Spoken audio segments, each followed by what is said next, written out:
Makan Indomie aja sepiring berdua gitu kan, makan Indomie sama driver itu saking susahnya, makan Indomie sepiring, masak makan pakai terasi doang, pus nih udah diminta-minta gitu. Sedangkan kita cek ke restoran itu ternyata di bulan September kemarin, September 2024, ternyata saya tidak pernah order sebanyak ini, dan ini CV ayam tunggal ini saya tidak tahu dia siapa. Ada satu restoran lagi pernah kirim ke saya hanya 50 ekor. Itu pun ayamnya nggak kepake sama kita karena kualitasnya jelek gitu.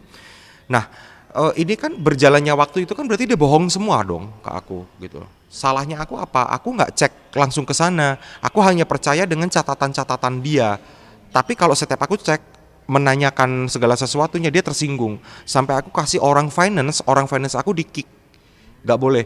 Jadi dia kasih menantunya, anaknya untuk kerjasama bohong semua di sini. Jadi admin.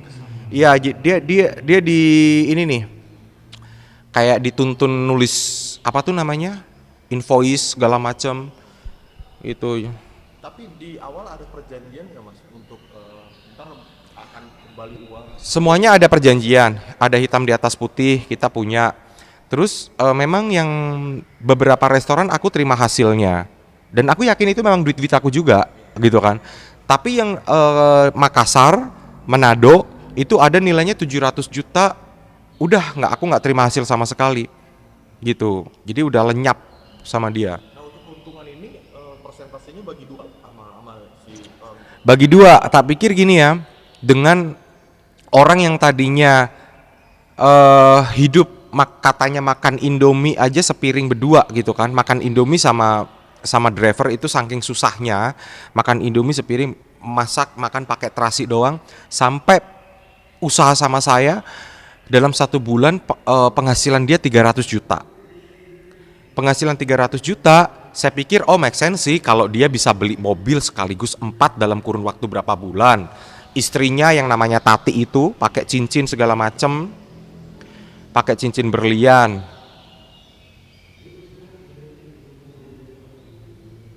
Ini aku cek sananya. ini di Tasik Ini di Tasik. Ini aku cek di Tasik. kediamannya atau Ini tempat gudangnya. tempat gudang? Terus aku tanya juga sama si karyawan yang ada di sana. Ini tukang potong kayaknya, tukang potong ayam. Berarti bisnis itu berjalan berapa lama tuh ini? Dari 2023 awal. Iya, 2023 awal sampai ini nih, aku udah bawa dia juga ke Polres Tasik Kota ya. Ini nih bahan bukti semuanya ada di situ. Dibawa masyarakat ke Udah, dan dengan santainya saya tanya uangnya mana, uang saya tuh mana, kamu bawa apa uang saya. Dia nggak tahu gitu terus gitu. Nih, ini istrinya. ini istrinya, dan si suaminya diumpetin karena kan dia lebih tua nih si istrinya ini. Si suaminya kan berondongnya dia. Nggak tahu diri aja sih, orang udah ditolong, saya kesel aja gitu loh. Udah ditolong hidupnya.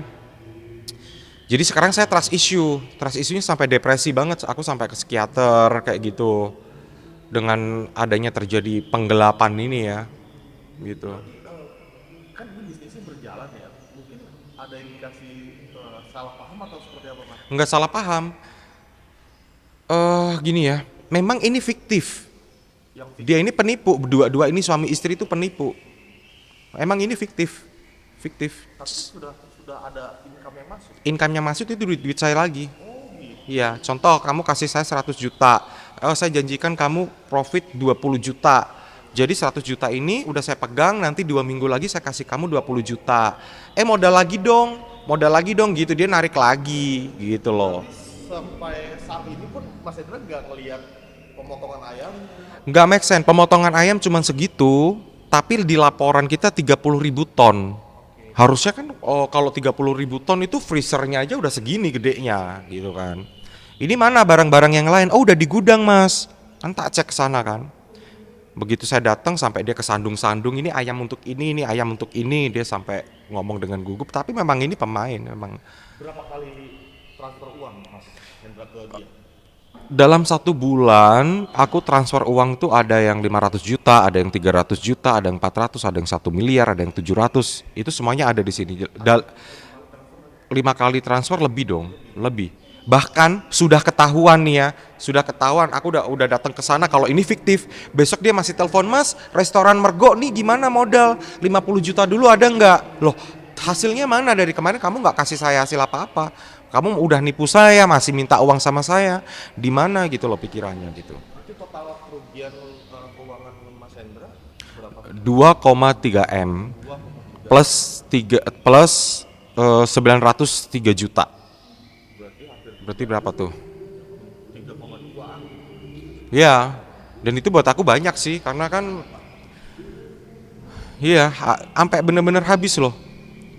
Mohon maaf kemarin ya, Oktober ya, mau beli token aja saya nggak bisa, karena uang restoran udah lari ke dia, uang tabungan aku lari ke dia semua. Itu beneran aku beli token, aku tunggu jam 8, serius, 200.000. Beli token 200. Jam 8 nih, listrik mati. Jam 12, nunggu keajaiban aja, aku nggak mau ngomong sama orang. Iya, sampai segitunya. Jadi, karena gini, aku udah komitmen kalau usaha ini kayak restoran kan, aku ada berapa cabang restoran. Ya udah, aku nggak mau ambil hasilnya sampai di tanggalnya itu, udah komitmen. Kan kita dikelola sama manajemen juga. Nah, Mas Hendra udah buat laporan itu kapan? Oktober tanggal 20, besok sudah naik sidik ya, besok hari Senin. Senin. Berarti Mas Hendra udah menjalani pemeriksaan juga? Oh, udah semua saksi-saksi, finance aku diperiksa juga. Terus dari restoran-restoran yang fiktif tadi yang aku datengin itu udah diperiksa juga jadi saksi gitu. Pihak terlapor? Udah dapat panggilan, dia nggak datang. Dia nggak datang. Kalau Mas Hendra udah panggilan berapa? Belum dipanggil lagi sih. Agenda selanjutnya pemanggilannya hari ini? Belum tahu, tapi dengar kabar besok hari Senin itu udah ini naik sidik gitu besok hari Senin. Tapi komunikasi dengan siapa sih namanya? Arif Hidayat sama istrinya namanya Tatik Sri Purnamawati. Nggak ada komunikasi dan dia tidak ada etiket baik untuk menghubungi saya. Sejak kapan Mas udah nggak ada komunikasi? Saya bentar ini ke istrinya si Tatik ini biang keroknya sih istrinya ini sih sebenarnya. Karena kalau minta dana, ayo dong Mas, ayo ini 400 juta sekarang gitu. Aduh, udah kalau nggak dapat nggak apa-apa deh, jauh-jauh. Jadi dia niat kesini pura-pura kontrol yang di Bogor, yang di Puncak, enggak. Dia cuma datang ke sini untuk minta duit sama saya aja. Ini saya kirimin surat laporannya. Terus dengan dia drama nangis-nangis kayak gini kan, tapi kan dia bohong, katanya udah datang ke saya untuk temuin saya apa segala macam, tapi saya tunggu-tunggu dia nggak datang. Dia memang domisilinya di Tasik. Domisili di Tasik, ini Tatiknya ini orang Malang. Tapi di Jakarta dia nggak ada tempat tinggal atau? Di Jakarta dia nggak ada tempat tinggal. Terus ini sih, jadi saya tuh sakit hatinya apa? Udah uang saya disikat sama dia semua, saya dipontang-panting untuk dihubungin lagi udah nggak mau ngangkat. Itu di Tasik. Ini si Arifnya, ini surat laporannya, saya hubungin lagi, itu udah nggak mau ngangkat. Saya telepon ini, dia udah nggak mau ngangkat telepon. Jadi etiket baiknya nggak ada, ini orangnya. Artinya berarti komunikasi udah nggak ada, tapi nggak diblok ya nomornya. Nomor nggak diblok, iya, nomor nggak diblok. Terus apa namanya? Tapi nggak tahu juga kalau mau diblok kan polisi juga punya banyak cara ya, canggih gitu. Polisi kita tuh canggih banget. Jadi saya juga nggak khawatir kalau mau kabur ya monggo silahkan. Ini si istrinya nih si Tatiknya ini. Dia guru senam kegel di Tasik. Lihat dong cincinnya apa segala macam. Ini pasca Iya. sudah bisnis itu. Iya dong. Mau duit dari mana? Tukang ayam, maaf kata tukang ayam yang punya lapak gitu doang. Cerita sebelum bisnis sama saya, cerita naik motor kaki banyak lumpur, tiba-tiba naik Honda Civic warna merah. Terus drivernya Mas Hendra gimana? Ini kan temennya driver Mas Hendra. Saya bilang sama dia, udah bilang dulu pernah kejadian seperti ini sebelum saya. gitu. Jadi pernah kejadian di usaha lain dia kabur juga. Nah, uang yang kejadian yang sama orang lain itu ternyata uang saya untuk bayar hutang dia dengan kasus dia yang dulu. Jadi untuk nutupin itu. Seperti itu gitu. Aku tahu informasinya dari driver aku semua sampai aku bilang, "Nang, sorry nih Nang, aku udah nggak bisa bayar kamu lagi. Udah bener-bener nggak bisa bayar kamu lagi ya." Akhirnya aku kasih kerjaan dia untuk di Semarang, ke usaha orang tua kan ada mebel di Semarang gitu. Iya, jadi sekarang juga aku nggak pakai driver nggak masalah gitu kan sendiri juga. Nah, maksudnya kan udah punya pengalaman seperti itu tapi nggak kapok ya Mas ya untuk bisnis Karena seperti ini. ya karena ini harus survive ya. Aku mikir sempet kemarin kan depresi banget. Depresinya gini, saking nggak nyangkanya. Ternyata semua tuh fiktif. Laporan-laporan apa segala macam invoice itu semuanya dibuat fiktif. Jadi ada income, benar ada income yang 70 juta, ada pengiriman ayam tuh semuanya tuh fiktif palsu. Aku Udah kan dicek fiktif. fiktif semua, bohong semua. Nah, kenapa aku waktu itu aku drop banget, setelah tahu aku drop banget, udah bingung mau kemana. Terus aku samperin dia ke Tasik, itu berangkat jam 1 malam, sampai sampai subuh jam 5 pagi baru sampai Tasik. Baru diangkat telepon, "Mas, kan kita mau survei, mau kunjungan ke restoran-restoran hari ini di restoran apa namanya, di puncak, di restoran puncak itu kan ada makanan-makanan Sunda gitu kan.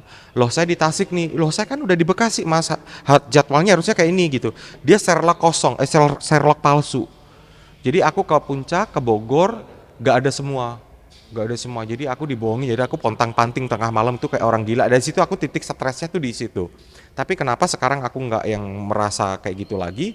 Ya kalau inget yang kemarin sih sedih banget. Tapi sekarang aku udah serahkan eh, ke hukum ya, ke pihak polisi, pihak perwajib yang sudah baik banget mau membantu ini, mau menangani ini sampai tuntas. Nah, makanya harus survive dong hidup.